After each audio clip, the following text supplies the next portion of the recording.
नमस्कार, मैं प्रभारी चिकित्सा अधिकारी डॉक्टर प्रीति पांडे राजकीय आयुर्वेदिक चिकित्सालय लश्करपुर में इस समय यहाँ पे उपस्थित हूँ। और जैसा कि आप सभी को पता है कि इस समय आयुर्वेद दिवस मनाया जा रहा है और इसमें हर दिन हर घर आयुर्वेद इसका थीम रखा गया है।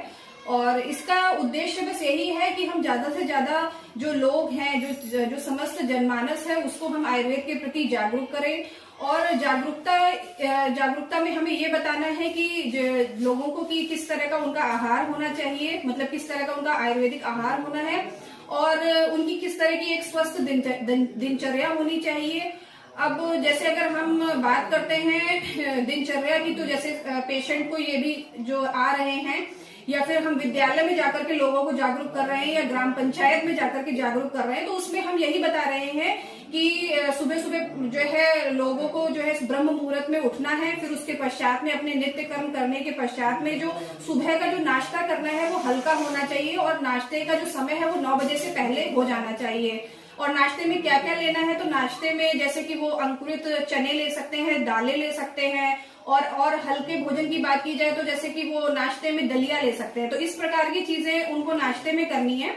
अब बात आती है कि नाश्ते के पश्चात दोपहर का भोजन किस तरह का होगा। तो दोपहर के भोजन में उनको क्या करना है कि हरी सब्जियां, हरी पत्तेदार सब्जियां लेनी है, रोटी खानी है, दाल होनी चाहिए, चावल होना चाहिए और सलाद किस तरह का होना चाहिए, मिश्रित सलाद होना चाहिए। मिश्रित सलाद का मतलब यह है कि उसमें टमाटर भी होना चाहिए, खीरा होना चाहिए, चुकंदर होना चाहिए, मूली होना चाहिए। तो इस तरह का उनका आहार होना चाहिए।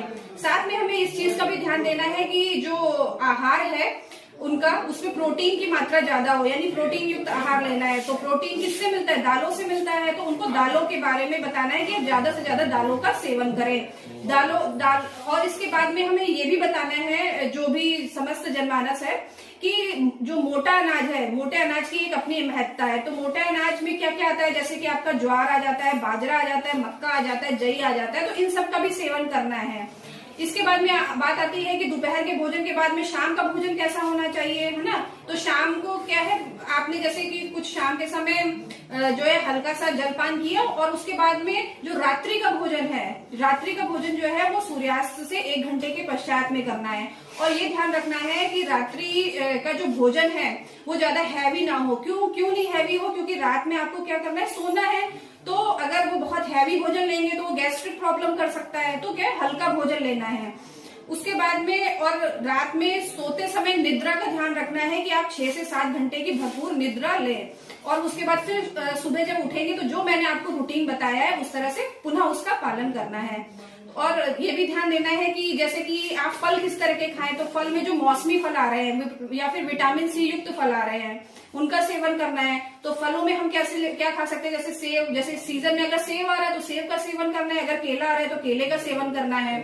इसके बाद में आता है कि सब्जियां किस तरह की ले, तो सब्जियां ऐसी लेनी है जिसमें बहुत सारे विटामिन हो, बहुत सारे मिनरल्स हो, जिससे हमें आयरन प्राप्त हो। तो हम क्या हरी पत्तेदार सब्जियों का ज्यादा से ज्यादा सेवन करें, इसका ध्यान रखना है। इसके अलावा और किस तरह की सब्जियां, जैसे हम लौकी खा सकते हैं और कद्दू का सेवन कर सकते हैं, तुरई ले सकते हैं, परवल खा सकते हैं। तो इस तरह की जितनी भी चीजें हैं उसका हमें सेवन करना है। इसी के साथ मैं अपनी वाणी को विराम देना चाहूंगी।